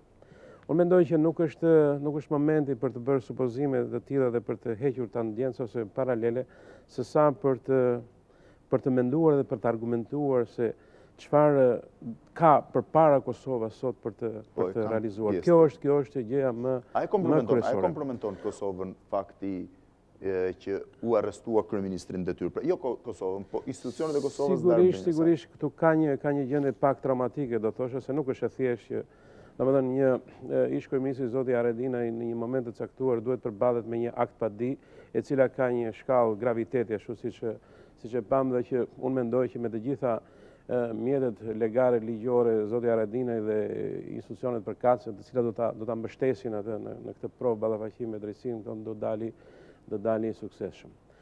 Por unë do thosha që problemi qëndron në atë që ne duhet mendojmë se çfarë duhet të realizohet mbas kësaj që ndodhi. Megjithëse ishte traumatike dhe që ashtu siç e thashë pak më para në digresion do thosha që u përballua me sukses dhe përballohet me sukses nga faktori kosovar. Do të menduar se çfarë do të vi më pas dhe çfarë ka për të realizuar realisht dhe me çfarë do të ballafaqohet Kosova në këtë periudhë të afërt, dhe të mendojmë që ashtu siç përmenda pak më parë që brenda vitit 2005 do të shtrohet për shqyrtim realizimi i standardeve, i cili është pranuar. Si do ndikojë arrestimi i Haradinajt në këtë fakt? Vetë reagimi që pati Kosova në këtë rast, në këto 2 ditë, edhe ajo që pritet të vinë pas dhe institucionet e Kosovës, tregojnë se ato janë shumë të vendosura në pikpamje institucionale dhe nga pikpamje politike të ballafaqohen me këtë realitet, me realitetin e një Kosove e cila pret të definoj statusin e saj. Dhe unë mendoj që pikërisht këtu duhet parë. Pra, ky relacion midis asaj që ndodhi me zotin Haradinaj dhe ballafaqimi i tij me një akt padi të ngritur nga gjykata e Hagës dhe atë që vjen më pas për Kosovën, e cila megjithëse u ndodh në një situatë traumatike, do të thosha, të fillim marsit, po duket që po e ka përcen me një normalitet dhe me kjo është e rëndësishme për të gjykuar. Pra, shikimi tonë tashmë duhet parë edhe më lart. Dhe Kosova e tregoi që diti në këtë moment ta ka përcej këtë situatë sigurisht me reperkusionet e veta të cilat në mënyrë natyrshme duhet të gjykojmë që nuk janë aq të lehta se sa duket. Por maturia edhe shikimi përpara i faktorit kosovar të bën përshtypje dhe kam besimin e plot, jo vetëm unë, por në përgjithësi faktori politik edhe jashtë Kosovës, që Kosova dhe do ta ballafaqojë me sukses këtë provë të vështirë të saj. Zoti Mustafaj, ka pasur një ide sipas cilës arrestimi i Haradinajt është bërë për ta shtyrë diskutimin mbi statusin final të Kosovës nga ky vit në vitin e ardhshëm. A mendoni që kjo mund ndodh dhe a e komprometon arrestimi i Haradinajt këtë proces? Jo, nuk e komprometon sepse Kosova ka bërë 2 herë zgjedhje gjatë këtyre që pas luftës, pra ka zgjedhjet përgjithshme, siç ka bërë zgjedhjet lokale. Nuk po hyn te zgjedhjet lokale dhe gjatë këtyre 2 zgjedhjeve ka fituar një minimum stabiliteti institucional dhe një minimum të domosdoshëm eksperiencë. Një kjo. E dyta, negocimet dhe gjithë procesi i matjes së standardeve të realizuara apo të parealizuara bëhet jo mbi bazën e protagonistëve dhe gjykimet e protagonistëve, por të institucioneve në cilat... Ju besoni që kanë arritur këtë pjekuri institucionet kosovare? Unë mendoj se rasti për cilin po flasim është një tregues se institucionet kanë arrit një pjekuri dhe e theksova minimumin e domosdoshëm. Domethënë, ne patëm 2-3 momente që mua më japin këtë siguri. E para, me sa di unë, për herë të parë rrugova drejtoj si një mbledhje qeverie, që ka të regon se me ajo hapësira institucionale është mbushur. Së dyti, zëvendës kryeministri drejtoj 2 mbledhje, dje dhe sot, dhe që ka të regon se qeveria funksionon përkohësisht me zëvendës kryeministri. Edhe në një moment krize. Së treti, po pra edhe në moment krize. Së treti, ai në paraikjes, Haradinaj nominoj një drejtues të partisë tij, pra luajti rolin e kryetarit të partisë për të caktuar një nga partia e tij. Pra, e quajti të vlefshëm koalicionin që ekziston midis Aleancës për Ardhmërinë e Kosovës me Lidhjen Demokratike të Kosovës. Dhe ishte një mënyrë për të siguruar kontinuitet këtij koalicioni, pa të cilin nuk mund të ketë stabilitet në rikompozimin e qeverisë re.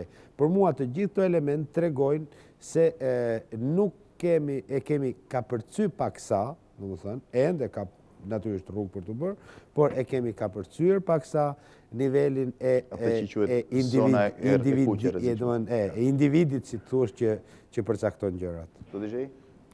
Domethënë, unë jam krejtësisht dakord me atë që tha zoti Mustafaj në analizën e vet, dhe pak më parë zoti Hajdaraga, por duhet të shtoja një refleksion mbi këtë. Normalisht në Kosovë po ndihet që po fiton teren, siç ka fituar edhe përpara teren, gjithmonë më tepër një institucion tjetër, që është institucioni i vetdijes kombëtare, që në Shqipëri, për mendimin tim, është më mbrapa se në Kosovë. Domethënë në Shqipëri, unë nuk dua tani që të hap një polemik politike, sepse kemi kaluar dhe kam thënë gjërat që duhet thoja në 99-ën dhe në 2000-shin kur bënim emisionet për Kosovën. Nuk arritëm dot as në kohën e luftës së Kosovës që të kishte në Shqipëri këtë lloj ekuilibri të vetëdijshëm dhe këtë vetdije kombëtare që pozita dhe opozita duhet të bashkëndojnë teknikisht, pa emocione, veprimet dhe ndërveprimet e tyre për të patur një garanci kombëtare, një standard të sigurisë kombëtare. Mua vjen shumë mirë që Kosova, e cila ka një pavarësi jetë shkurtër në kohë, ka të ndërtuar... Dhe pavarësi relative gjithmonë. Jo, pavarësi relative, po të paktën është një, po e quajmë pavarësi. Gjunaf ta paragjë është një pavarësi normalisht vetë qeverisje, pavarësi, kuptohet dhe kufizuar. Kosova s'ka në më të bërë luftër, prandaj s'ka ministri lufte. Kosova nuk ka nevojë që të ketë, domethënë, të bëjë një politikë të jashtme, për momentin ja bën politikën e jashtme unë miku. Normalisht këto janë 2 dikasteret, këto janë 2 opsionet që e relativizojnë kryesisht pavarësinë e saj, po de facto populli i Kosovës, shqiptarë, serbë, romat e tjera, jetojnë jo në nën diktaturë, flas për këtë lloj pavarësie. Dhe institucioni i, si thosh, ndërgjegjes kombëtare ose i vetdijes kombëtare në Kosovë dje sot, 40 tetor, është një institucion që ka triumfuar. Jo më kot thash, domethënë, gjithë prononcimet dhe të brendshme, pavarësisht nga përkatësia apo inat politike të cilat nuk ftofen ndonjëherë tek shqiptarët. Shqiptarët janë xhazet, sidomos kur bëhet fjalë për të patur inat kundërshtar, fatkeqësisht. Në këtë moment kemi një ekuilibër dhe është për të admiruar. Sigurisht është një model për të marrë shembull dhe nga, si thua, gjysma tjetër ose ana tjetër e medaljes që është ajo që quhet Shqipëria vjetër që quhen Kosovë. Po. Dhe vetëm të shtoja se nuk e kuptova ose nuk veproi mirë mekanizmi kujtesës tek zoti Zheji. Ne kemi qenë në opozitë në atë periudhë 98-99 dhe nuk mendoj se ka patur dhe nuk ka patur divergjenca në qëndrimet ndaj Kosovës. Përkundrazi, thirrjes tonë një kom një qëndrim, ju bashkangjit edhe opozita dhe edhe majoranca në pushtet dhe është bërë një miting i madh në sheshin Skënderbej, i cili ka qenë ku kanë marrë pjesë kryetari i parlamentit, presidenti i Republikës, kryetari i opozicës, edhe shumë figura tjera të politikës qendrore, si thush, shqiptare, dhe që ka qenë, si thuash, ka kriju klimën e nevojshme e cila ka predominu gjatë gjithë asaj kohe, pra nuk ka pas divergjenca. Unë gjërat e mia, zotë Mustafaj, në lidhje me këtë i kam thënë në kohën e dur dhe kam kujtes shumë mirë, di që është kanë kërkuar edhe zgjedhjet parakoshme pikërisht në kohën e tratative në Rambuje. Tani nuk dua që t'i hap të gjëra sepse ju nuk keni qenë aktor kryesor i këtyre porundësimeve dhe normalisht kam qenë, jo, keni qenë, po keni qenë çiksi më larg, domethënë. Por se keni qenë më afër. Keni qenë në një linjë tjetër. Keni qenë një linjë më afër asaj që mendoj unë, domethënë. Kështu që të doja që mos e artikuloja më tepër, unë i kam thënë. Thjesht mendoj që institucioni i vetëdijes kombëtare në Kosovë është një përpara se në Shqipëri. Mendimi im, i gjykueshëm. Në qoftë se do t'i referojmë, do më lejoj zoti Zheji, t'i referojmë edhe këti argumente që dha lidhur me shkallën e vetëdijes kombëtare, sidomos në rastin e krizës kosovare, e cila sigurisht që pati reperkusionet e veta dhe Shqipëria u involvua në atë krizë drejt për së drejtë, do thosha që në ato momente Shqipëria, të gjithë faktorët politikë dhe jashtë politikës shqiptare, brenda dhe jashtë, do në treguan shumë koeziv. Dhe ishte vërtet një shembull maturie dhe i qëndrimi shumë i matur që mbajti i gjithë faktori politik shqiptar. Dhe një shkallë e vetëdijes kombëtare në atë periudhë ka qenë mjaft e lartë dhe do thosha që me të vërtetë ishte një shembull për cilin dhe Kosova na admiroi. Nuk është nevojshme të bëjmë paralelet e tilla për që jo, një minutë, me që unë pata një polemik me zotin Mustafaj, do të kemi një polemik me zotin Hajdaraga. Tani unë nuk kam ardhur këtu që të bëj duhet bëj një linjë konformiste, qeveritariste. E kisha në raport jo me ju, po me vetëdijen kombëtare. Nëse kemi ardhur bëjmë një emision serioz, unë kisha raport me vetëdijen kombëtare, jo me ju. Vetëdija kombëtare në Shqipëri do të thotë që në momentin ku ka një luftë të madhe, se ka probleme shumë të mëdha, shqiptarët duhet t'japin dorë njëri tjetrit, turet tavolinë dhe të bisedojnë. Tani nëse ne duam që ti vëmë një plavë gjërave, themi që punët kanë qenë shumë mirë në Shqipëri, janë gjithmonë mirë në Shqipëri, nuk do ecim asnjë përpara. Për krizën e Kosovës. Normalisht për krizën e Kosovës ka pasur goxha gjëra të kritikueshme, që themun nuk është as qëllimi i emisionit, do hapen ndër, do hapen se doan të në qëndrim në emocionalitetin e qëndrimeve flas. Unë nuk thash që ka qëndrime të qetë mira, nuk marr për sipër, sepse në një emision nuk është e kohë të hedhësh shashka apo provokacione, sepse duhet ti dokumentosh gjërat që thua, prandaj nuk thash që mendoj dhe bështet analizën që bëtë ju të dy, që më vjen shumë mirë që jeni rezonancë në këtë analizë të dy diplomat, të cilët thoni që institucioni i Kosovës ruajti vetën dhe ruajti atë gjaktësinë institucionale. Unë kam dyshimin që në shumë raste në një kohë, sepse pavarësia e Kosovës ose mëvetësia e Kosovës është shumë e shkurtër në kohë, ne nuk e kemi treguar në Shqipëri këtë lloj vetëpërmbajtje dhe këtë lloj, si thua, aftësie për të vepruar dhe në vakum kur ikën kryeministri në Hagë. Në këtë rast, ne kemi hequr kryeminista, kemi lexuar president në dhunë, ne në këto 10 vjet çfarë kemi bërë, domethënë falni se ju jemi dëshmitar. Përpara se të kalojmë pjesën e fundit që lidhet me krimin e qeverisë së re ose me kryeministrin e ardhshëm të Kosovës, si dhe me impaktin që do ketë në statusin final të Kosovës, le të ndegemi material tjetër që, si thuash, vizon ose i jep linjat kryesore të jetës Ramush Haradinajt. Ramush Haradinaj është pjesë e një gjenerate të re politikanësh në Kosovë, por me një të kaluar të pasur. I lindur në perëndim të Kosovës në Deçan në vitin 1968, Haradinaj ashtu si edhe shumë të tjerë të brezit të tij do të kryente shërbimin ushtarak pranë ish-ushtrisë së vjetër jugoslave. Në atë kohë, mbas ai nuk e dinte se ky shërbim do t'i vlente shumë që një ditë të luftonte e prorët e tij. Haradinaj thotë se përpjekjet e tij në atë kohë për arsim të lartë u penguan nga autoritetet serbe. Në vitin 1989, emigroi drejt Zvicrës ku jetoi 9 vjet duke punuar deri edhe si roje sigurie në evenimentet sportive apo koncertet e yjeve të muzikës.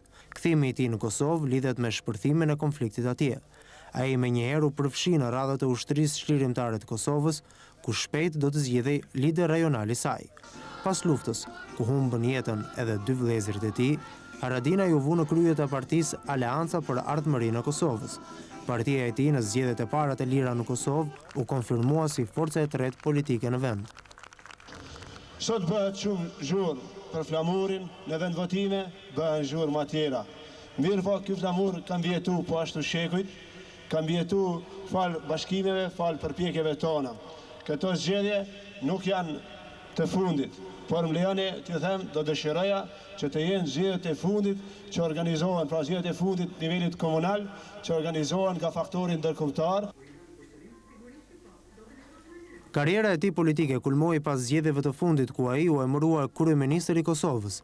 Diplomatët perëndimor thonë se në këto pak muaj që ai qëndroi në postin e kryeministrit, është paraqitur si një lider i aftë, dinamik dhe shumë punëtor. Por e të stuhis nisën të grumbullohen që në fund të 2004-s, kur u intervistua nga hetuesit e gjykatës së Hagës mbi vrasjen e rreth 40 civilëve serb në perëndim të Kosovës gjatë luftës atje. Unë kam kryer obligimin ndaj drejtësisë që më ka dalë si qytetar, do ta kryej edhe në të ardhmen. Me thënë nëse ka ftesë ndaj jush për tribunal? Po, do të kjo është në fazën spekulative, nëse unë e llogaris se nuk ka rast ndaj meje, ka pas një kërkesë të drejtësisë për shpjegime, i kam dhënë ato dhe e vazhdoj ta konsideroj këtë si periudhë të spekulimeve për një çështje të caktuar. Që atëherë tymnaja për ngritjen e një akt padi e turbulloi politikën dhe në përgjithësi opinionin vendas. Por futja e Haradinajt në listën e të akuzuarve nga gjykata e Hagës i dha fund një maratone deklaratash mohimesh e pohimesh. Vetë Ramush Haradinaj dha menjëherë Dorëheqjen nga posti i kryeministrit, donse i bindur në pafajësinë e tij. Tashmë Ramush Haradinaj, i ndodhur në gjykatën e Hagës, po jeton një tjetër periudhë të vështirë në jetën e tij të pasur me ulje ngritje, por që gjithsesi ai ka ditur t'i superoj.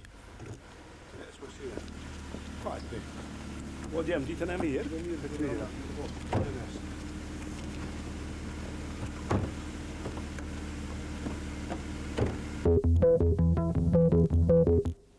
Ky material filmik ishte përgatitur, pra jo pjesa zënore, ishte përgatitur nga Garantina Kraje për Associated Press. Zoti Haxhiu, si shpjegohet që dy nga politikanët më të talentuar të Kosovës pas luftës, Fatmir Limaj dhe Ramush Haradinaj, gjenden në Hagë? Po në thamë që nuk di a janë politikanët më të shuar, po... Jo, s'tash më të shuar, thash ndër më të talentuar. Ndër më të talentuar, po me siguri që... Për të shuar keni Rugovën. Komandantët më të mirë të ushtrisë shërbimtare të Kosovës, me siguri kanë qenë Fatmir Limaj dhe Ramush Haradinaj. U flas për pjesën politike, jo? E tash desha të them te kjo pjesa politike. Ramush Haradinaj shquhet për një çështje, se në një farë mënyrë ai ka ndërprej armiqsinë e thellë mes UÇK-s dhe LDK-s. Dhe është njeriu i vetmi që mori guximin që të hyjë si forcë të tretë politike dhe me një bagazh heroizmi ta ndërprej këtë armiqësi dhe të jetë një farë ndërmjetësuesi i paqes. Elementi kryesor i zotit Haradinaj është se pati guximin që të lidh marrëveshje me Lidhjen Demokratike të Kosovës dhe në një farë mënyre të marr bagazhin të cilën LDK-ja nuk mund ta merrte, që të hap problemet si të dialogut, si të bashkëpunimit me serbët në Kosovë, si dhe shumë çështjeve të cilat në një farë mënyrë kanë qenë bllokuara nga pafuqia e mazhorancës ose partisë më të madhe LDK-s për shkak të një bagazhi nga kaluara që realisht nuk mund të quhet bagazh, po meqense ka qenë atakuar nga UÇK-ja për udhëheqje të keqe datë asaj periudhe, zoti Haradinaj ka qenë ndërmjetësuesi dhe personi kryesor i cili ka nisë proceset dhe ka nxjerrë LDK nga ajo amulli. Kjo është ajo që mund të themi ajo finesa politike. Finesa politike. Po ka qenë një kryeministër i mirë, zoti Hajdaraga. Haradinaj në këto 100 ditë. Vlerësimi i brenda Kosovës edhe jashtë Kosovës për zotin Haradinaj për këto muaj që ai qeverisin kryet dhe qeverisë Kosovës ka qenë mjaft pozitiv. Dhe po të shikoni të gjitha deklarimet që janë bërë nga kancelarit e ndryshme departamenti amerikan i shtetit, nga zoti Solana në përgjithësi, e kam vlerësuar si një periudhë mjaft suksesshme. Zoti Haradinaj ka qenë mjaft energjik, shumë i vendosur dhe mund të themi që qeveria e Kosovës në raport edhe me administratën e Rumikut ka qenë shumë kooperuese. Dhe termat vlerësues për zotin Haradinaj kanë qenë shumë të larta. Gjatë kësaj periudhe nuk është dash shumë mençuri, është dash guxim për ha problem. Haradinaj që i pari që në postin e kryeministrit të Kosovës kërkoi falje edhe për krimet ndaj serbëve. Mos gaboj gjatë vizitës fundit presidentit Tadić, si e gjykoni? E tha mirë zoti Haxhiu që duhej një figurë që të kishte prapa luftën, si thuash, që të kishte pastaj drejten morale dhe mundësin për të ndikuar me deklaratat e veta, sepse mund të kërkon të falje Batoni është gazetar, nuk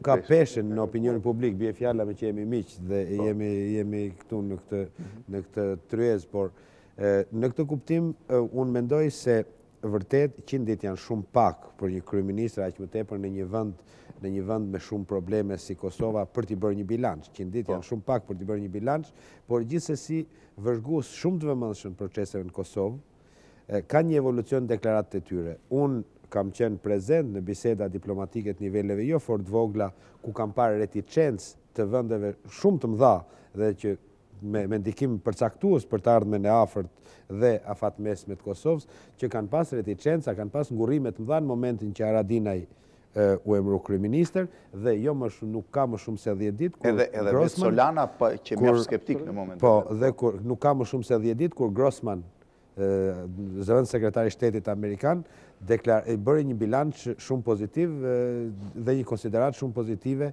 veprimtarisë së Haradinajt si kryeministër. Pra në këtë kuptim mendoj se Haradinaj diti të sintetizoi mirë të gjithë faktorët, elementet që do t'i duheshin për të startuar mirë. Zoti Maliqi, duket se para largimit në Hagë, Ramush Haradinaj ka deleguar ose ka nominuar nga partia e tij Bajram Kosumin për kryeministër i ardhshëm i Kosovës, duke tentuar të ruajë koalicionin midis partisë për ardhmërinë e Kosovës dhe Lidhjes Demokratike të Kosovës të Rrugovës.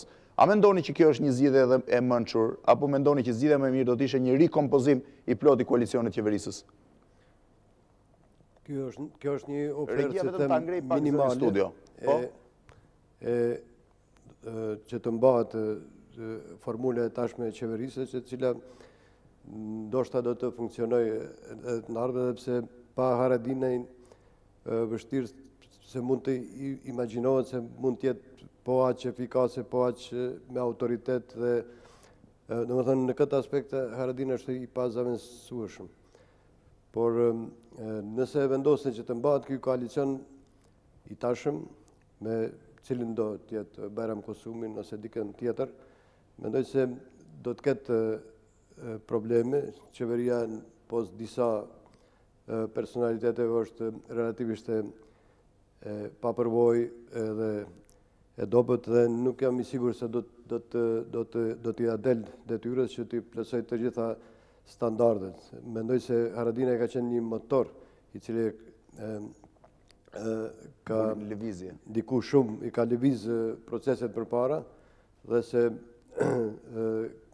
do të ishte më mirë ndoshta të rishërtohet, domethënë vetë formula e qeverisë të bëhet një qeveri e koncentruar e cila do të udhëheqej prej një figure që do të kishte përkraje konsensuale, sepse po frigohem se në ditët e ardhshme do të rihapet prap ajo si them, ai hendeku që i ndan dy krahët e lëvizjes ose dy polet e politikës në Kosovë, të cilën përkohësisht kishte salduar Haradinaj, dhe tash do të mund të ndodhë që domethënë opozita të jetë edhe më agresive, kurse forca kryesore, partia që ka mas shumë të vota, që fiton vazhdimisht, ka qenë tepër pasiv ose ja ka delegu funksionin Haradinaj, dhe tash do të jetë edhe Rrugova dhe këta më aktiv edhe të marrin përgjegjësitë që i kanë në bazë të votës. A e shihni të mundshëm një qeveri të kryesuar nga Hashim Thaçi ose Veton Suroj?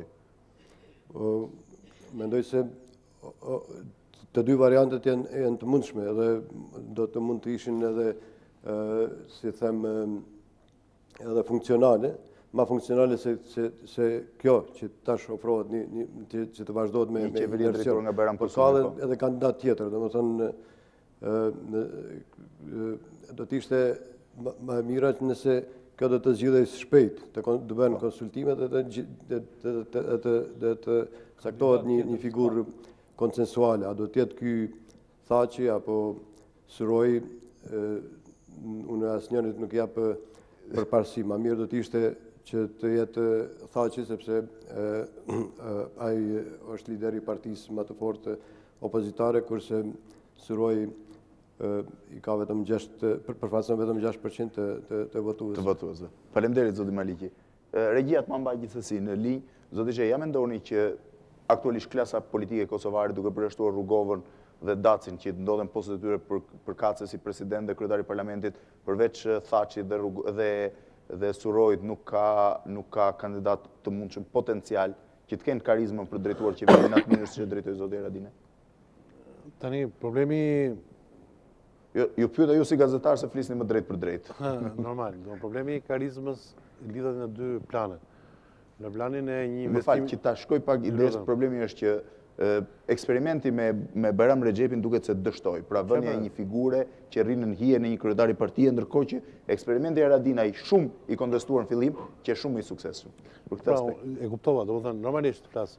Këtu bëhet fjalë për një leadership i cili ka një investim në rrafshin e luftës, pra domethënë që ka një të kaluar të ndershme, një biografi të mirë lufte, gjë që imponohet opinionit publik me këto vlera dhe merita, sepse normalisht në Kosovë funksionon akoma dhe nuk ka pse mos funksionon edhe shumë e fisme që kush bën luftën normalisht ka disa merita dhe kredenciale për të qeverisur. Sepse qeverisja sigurisht, po sepse qeverisja është delikate, është ajo që tha edhe zoti Mustafaj dhe zoti Hajdaraga. Tu bëhet fjalë për një qeverisje multinacionale.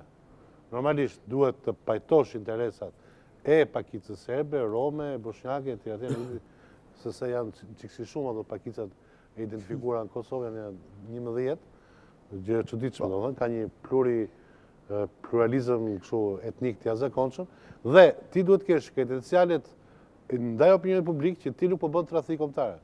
Normalisht, nëse një njeri që nuk ka një investim në luftë, ulet dhe flet gjumë me serbët, me Beogradin, etj. Për të zgjidhur këto probleme, kuptohet që ka një lloj kompleksi, mos gaboj zoti Baton, flas nga pjesa dhe më rurale, popullsisë, e cila normalisht është akoma e shkërmbuar në zemër, shoqëri shpirti kanë ngritur, dhe normalisht është akoma e pamjaftueshme, se thuash, për këtë lloj autoriteti të negociatave, aq më tepër kur bëhet fjalë që statusi i pavarësisë Kosovës, që do të negociohet, gjithë negociata bëhen fjalë për ato standarde. Ato standardet janë disa ngërçe kaq të mëdha për të ka përdyrë në që kërkojnë një karizmë dhe autoritet. Pikërisht, e cila lidhet shumë me luftën. Pra, unë e kuptova kështu e kuptova zotin Maliqi, i cili para pëlqen më shumë Hashim Thaçin, se sa Beton Surojin, jo thjesht për pikët, apo për përqindje, por më tepër në lidhje me këtë lloj specifike që ka të bërit politikë në Kosovë në këtë periudhë. Ndoshta kam gabim, kuptohet. Jo, kisha, përpara se ta mbyllje me ju zoti Haxhi, doja nga një pyetje për zotrinj Hajdaraga dhe Mustafaj. A jeni dakord zoti Hajdaraga që duhet rikompozuar edhe një herë qeveria e Kosovës? Nuk mund të marrë përsipër të jap definicione tani se si do të ruhen ekuilibrat e vjetër apo do të krijohen ekuilibra të ri. Por rëndësi ka. Të nisemi nga ajo që është kryesore, rëndësi ka që mos krijohet vakum. Kjo është shumë e rëndësishme. Pra, Kosova të ketë shumë shpejt qeverinë e saj dhe ajo qeveri sigurisht do të realizojë disa detyra, që do të quajmë detyra shtëpie, për të thënë, për vitin 2005. Dhe kjo ka rëndësi të mos krijohet asnjë vakum dhe të mos lejohet zvarritje në kohë. Dhe besoj që klasa politike dhe institucionet e Kosovës janë shumë të përgjegjshme dhe ndërgjegjshme për këtë situatë. Zoti Mustafaj, a mendoni që duhet rikompozuar një koalicion? Ligji e detyron, por kryeministri do rikompozohet qeveria, do caktohet një kryeministër i ri i cili do jo koalicioni, jo thjesht qeveria. Koalicion, për mua koalicioni, për mua Kosova ka hyrë në skemën e një vend demokratik ku ka opozit dhe majorancë. Dhe koalicioni, përderisa ka masën e nevojshme të përfaqësimit si majorancë, për mua është i mjaftueshëm dhe ka soliditet. Për mua ishte shumë e mençur nga ana e Haradinajt nominimi i kryeministrit, sepse shmangu luftën brenda partisë tij, për luftën për pushtet brenda partisë tij, çka mund ta fragilizonte edhe aleancën për ardhmërinë e Kosovës edhe krejt koalicionin. Pra për mua i ka valencat e nevojshme qytetës. Unë do e përdori një figurë, unë mendoj se për të kërkuar kryeministrin në kuadër të aleancës, është sikur të shkosh në një kosh plerë dhe të kërkosh diçka fisnike. Unë nuk mendoj kuadrin e partisë aleancës për ardhmërinë e Kosovës. Ju mendoni që askush nuk i ka kredencialet e Ramush Haradinajt për drejtuar qeverinë? Absolutisht nuk ka kredenciale dhe aleanca për ardhmërinë e Kosovës pa marrë parasysh se ka funksionuar si parti, ka qenë lidhur me karizmin e Ramush Haradinajt. Nuk ka personalitet i cili mund ndërtoj një qeveri funksionale me marrëveshjen LDK-AK.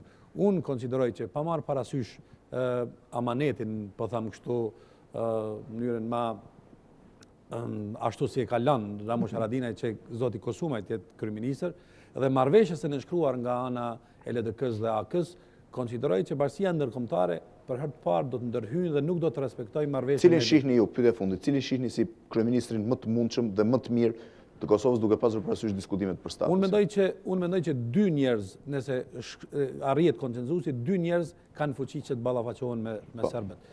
Ato që po e përdori ndoshta keq që zoti Sali Berisha ma tha herën e kaluam që njeriu që do ta mbronte më së miri po themi kështu atun e pavarësisë Kosovës do të ishte karshi bashkisë ndërkombëtare dhe karshi Serbisë do të ishte vetëm Suroj, kurse njeriu më karizmatik, unë konsideroj, i cili do të ballafaqohet pa kurfar problemi me serbët është Hashim Thaçi.